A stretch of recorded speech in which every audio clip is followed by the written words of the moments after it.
Two golden ladies squash bad blood after Bachelor in Paradise appearance. July 26, 2025. Hello everyone, welcome to my channel Bachelor Nation News fans. Two ladies from the Golden Bachelor ended their feud after appearing on Season 10 of Bachelor in Paradise. This season was unlike any other, as the Goldens were welcomed to Paradise, adding a fun new dynamic. So, who was able to hash it out?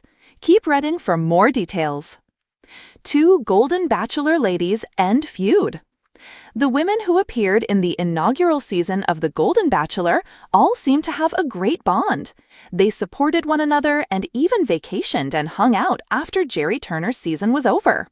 The same applied to the men of The Golden Bachelorette, who meet up whenever they can. It has been shown that love may not have won, but they did in the good friend category. Now, many of the Goldens have been invited to partake in Season 10 of Bachelor in Paradise. This has been an incredible twist, and the younger cast can learn a lot from the older generation. However, there were two Golden women who did not get along before heading to the island. April Kirkwood and Kathy Swartz had their issues, and it seemed to come to a head when some of the ladies went on vacation.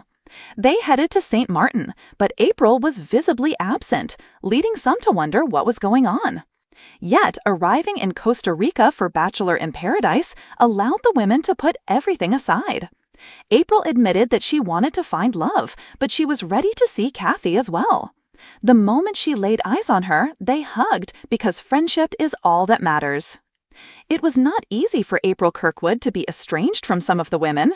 Yet being on the show allowed them to reconnect, and she speaks with Kathy daily. More so, they have vowed never to go through that again. April shared that she will love Kathy forever, and that was a promise she made to her friend. Time was needed to get to a better place, which is where they are. Cougaring out. On Bachelor in Paradise, April Kirkwood has been having fun with the younger men.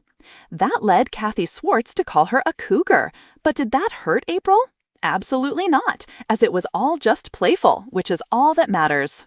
It seems this show was what was needed for them to come back to center. As for fans, they love seeing the ladies having a great time. Kathy, you absolutely are the star of the season. I'm loving the mix of the Goldens in Paradise this season. So much more fun. Although many fans were skeptical about the Goldens joining the show, it has been an incredible addition. It looks like it has worked out in more ways than one.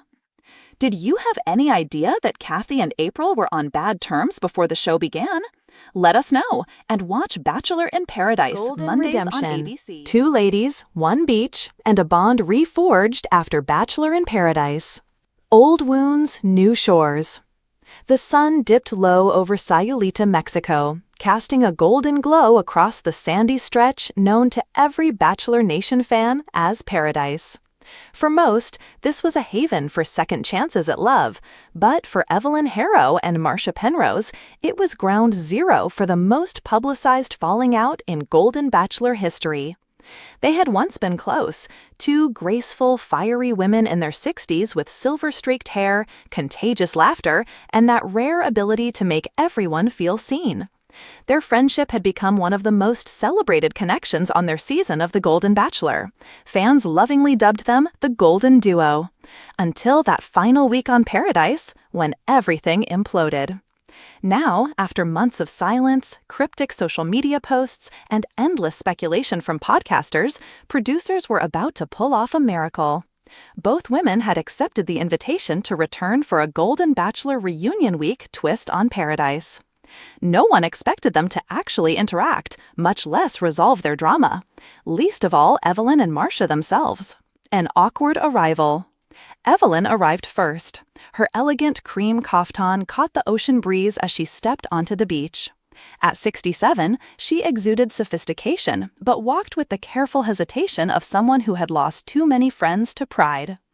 "She's here," Jesse Palmer whispered into a hidden mic, watching from behind a palm tree like it was a spy movie. Evelyn adjusted her oversized sunglasses and let out a deep breath. "Let the games begin," she murmured, though her heart wasn't in it. 2 hours later, a boat brought Marcia ashore. In pink capris, a wide sun hat, and a confident smile that masked nervous energy, she looked every bit the woman who had charmed the world with her bold confessionals and brutally honest opinions. As soon as she stepped off, the energy shifted. Producers held their breath. Evelyn turned, their eyes locking for the first time in 9 months. Silence. Then Marcia quipped, "Don't worry, Evelyn, I brought sunscreen. Wouldn't want to throw shade." The tension broke into soft laughter. Jessie sighed in relief. They were off to a start. Flashbacks and fiascos. Back in the day, Evelyn and Marcia had been inseparable. On their season of The Golden Bachelor, they'd spent late nights whispering under the stars, bonding over loss, motherhood, and their shared disdain for pumpkin spice anything. But the final 3 weeks had changed everything. The cause? A silver-haired jazz musician named Walter Green, who had swept both women off their feet without knowing they were each other's top confidant. When Evelyn and Walter kissed during a moonlight date, Marcia felt betrayed, not just by Walter, but by the friend who hadn't warned her. Then Evelyn accused Marcia of playing the victim card during a group therapy session on the beach. And that was the last straw. Tears, shouting, a margarita thrown, not at anyone, just in dramatic despair. They left Paradise separately, each telling different stories. "I loved her like a sister," Evelyn had told people. "She made me feel like I didn't matter," Marcia shared on Clickbait with Bachelor Nation. The media milked it for months. First steps back. On the second night of reunion week, Evelyn approached Marcia at the candlelit bar while the younger contestants flirted and posed in bikinis nearby. "You want to talk?" Evelyn asked, clutching a glass of Chardonnay. Marcia turned slowly. "Only if you're not planning to call me overdramatic again." "Touché." Evelyn smiled. "Fair. I won't. I came to apologize. For real this time."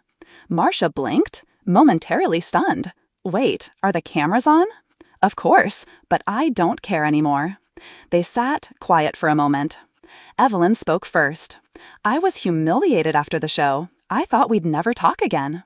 "I felt the same," Marcia said, her voice softer. "But I also missed you like hell." There it was. A crack in the wall. Bonding over bananas. Over the next few days, Evelyn and Marcia began gravitating toward each other again. Their conversations went from stiff to teasing, from safe to honest.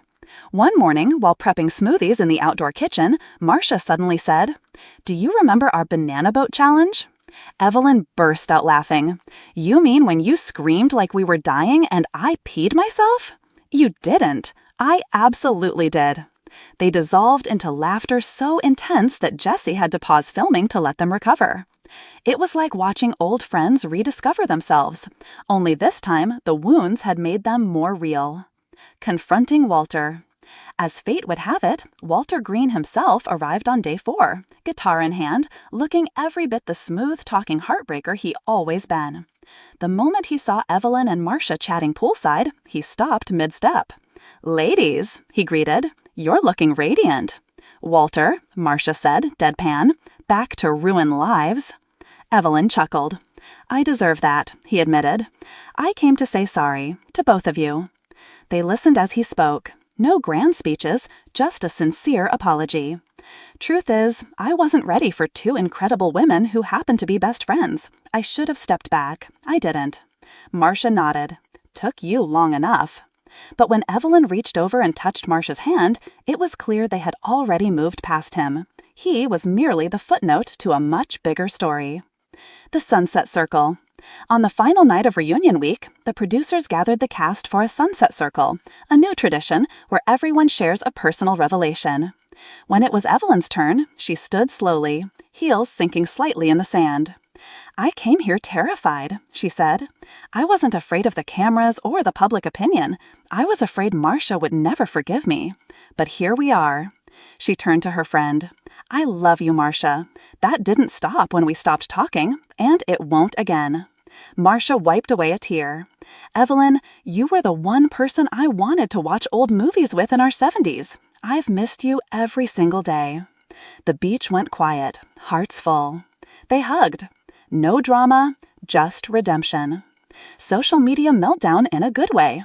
Within hours of the episode airing, Bachelor Nation went wild. Hashtag Golden Redemption trended #1 worldwide. Tweets flooded in. Marcia and Evelyn back together. My heart. Yellow. Hashtag Golden Redemption. Their friendship was the real love story all along. Hashtag Golden Bachelor. Petition for a spin-off. Golden Besties take Italy. Ah. Even Jesse Palmer posted a selfie with the two women and captioned it, "The energy these ladies bring? Unmatched. Reunion week magic is real." The future still golden. Weeks later, Evelyn and Marcia announced a joint podcast titled Still Golden, Conversations That Matter. They covered everything from aging with grace, dating after divorce, to navigating friendships in the social media age. Their first episode, Forgiveness Isn't Weak, It's Necessary. And fans? Obsessed. They also launched a retreat series for women over 60, held in places like Tuscany, Sedona, and Bali. Golden Soul Getaways sold out within days. Producers pitched a new show, Golden Ladies Abroad, which followed them living together in various countries, doing yoga, sipping wine, and helping locals with community projects. Who needs a man when you have adventure, Aperol Spritz, and your best friend? Marcia said during the pilot. Bachelor Nation had never rooted for a platonic love story harder. Not every rose is romantic. In a world obsessed with finding the one, Evelyn and Marcia redefined the win. Not every journey had to end with a proposal. Sometimes the most meaningful connection was the one that taught you how to forgive. They reminded the world that love, at any age, isn't just about romance. It's about truth, it's about showing up, it's about golden ladies squashing the bad blood and dancing in the sunset together anyway. And that's paradise.